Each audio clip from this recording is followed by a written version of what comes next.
Adam here from the Walser Automotive Group, and what I want to do today is compare a couple of Jeep vehicles. Now behind me here we have the Jeep Compass and the Jeep Renegade.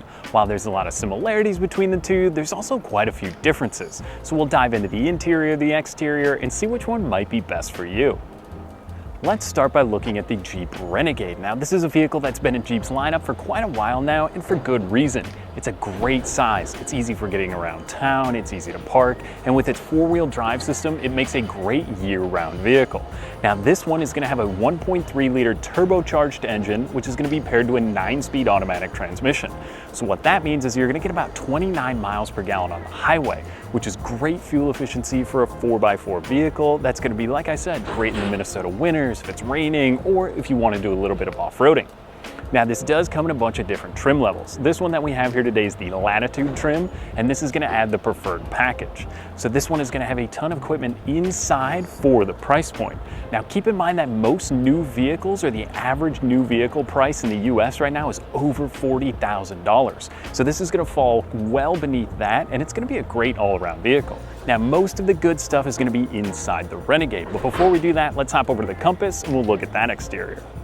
Okay, so on the Jeep Compass, this one is also going to be the Latitude trim in the 4x4. So what do you get with this one that you don't get with the Renegade, or vice versa? Now the Compass is obviously going to be a little bit different of a design language, and it's going to be pretty similar to the Jeep Cherokee in the Jeep lineup. This one is going to have a 2-liter turbocharged engine, and it's actually going to get you 32 miles to the gallon on the highway with an 8-speed automatic transmission. So first thing, a little bit better fuel economy, but it is a little bit larger. So that one kind of felt more like a go-kart when I was driving it around today. It was easy to whip in and out of spots. This one does feel a little bit bigger, but again, it's still a compact SUV, so it's very easy, very agile on the road. Now this one also is going to have a preferred package, so that does add a ton of equipment on the interior of the vehicle. But as far as this one goes, it's going to have a similar silver alloy wheel on the outside with this black paint, which is an optional upgrade for both vehicles. I think they're both really good looking. They've got roof racks up above, so if you are into mountain biking or camping, you can throw the cross rails up there, get a little bit extra cargo space on both. But I mean, overall, they're going to be pretty similar as far as exterior features, similar in fuel economy, but let's jump back over to the Renegade and we'll hop inside and start there. Okay, so now we're inside the Jeep Renegade, and again, this one's gonna have that preferred package. So a few things right away that are awesome with that is that you are gonna get heated cloth seats. So in the summertime like today, they're not super hot. It's not like that hot leather, but then in the wintertime, they don't get so freezing cold and they heat up really quick when they're cloth. Plus, this one is gonna get the heated steering wheel as part of that package. Automatic headlights in here. You are going to have a push button start in here, which is very nice as well. So when it's cold or when it's hot, you're not fumbling with the keys or getting them out of your purse. You just hop in and you go. Now this one does have capable wired Apple CarPlay. So with your phone, you can pair it up. It makes it super easy on this Uconnect system, which is really nice if you're playing Spotify or you've got your Google Maps. But this one also is going to have built-in onboard navigation. There's a few other things in here as well. You can go through some of the Uconnect apps, which are pretty cool. But like I said, once you get your phone plugged in for that CarPlay, it's really hard to go back, as that's probably one of the best ones on the market right now. And it works very, very easily and seamlessly through the system. Now, we do have dual climate control in this one as well, which is very nice for each you and your passenger. And you also have a 4-wheel drive lock, or a snow, sand, and mud mode. So if you do a little bit of camping or maybe off-roading, again, this isn't the trail version of this or the upgraded one. This is just kind of more of the standard or lower end version, but you still get a bunch of usability. Now there's also a USB plug down here, like I mentioned, for that CarPlay, and there's a little place down here where you can also store your phone. Now this is going to have the backup camera, blind spot monitoring like I mentioned, the pedestrian alert. There's a bunch of different features in here to help keep you safe when you're on the road. Now, as far as your center display here, there is a digital cluster, which is pretty cool because not even some of the higher trims from other makes give you that little center digital display, but it's nice. You can go through, check your MPG, check some of your cruise control, your audio settings, all of that while you're paying attention to the road ahead of you. Plus, this one also has the rear view dimming mirror, so if there's a car with bright headlights or a truck behind you, you aren't going to get blinded. So there's a lot of great features in here. Like I said, it's, again, less than the standard new car price in the US, and it feels like just a great little car for getting around.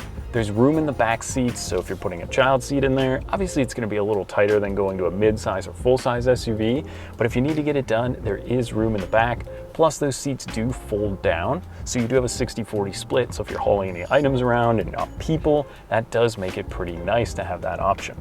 Okay, so overall, you get a lot of comfort in here. You get plenty of usability with the Apple CarPlay you can pair up or any of those drive modes. But let's hop over to the Compass. We'll check that one out. Okay, so now we're in the Jeep Compass, and the first thing that you notice, it's a little bit nicer in here. This feels a little bit more like it's on the luxury side, where that one feels like it's more kind of on the, I need a car to get to point A to B. This one is gonna give you a few more of those niceties. Now there's a really cool interior. It's kind of this soft gray cloth, and it's kind of blue stitching that runs through here. You'll notice some of the piano black accents, and the steering wheel is super comfortable. Now, like I mentioned, this one also has a preferred package. So that's gonna give you the heated seats and the heated steering wheel. It's also gonna give you a power lift gate in the back.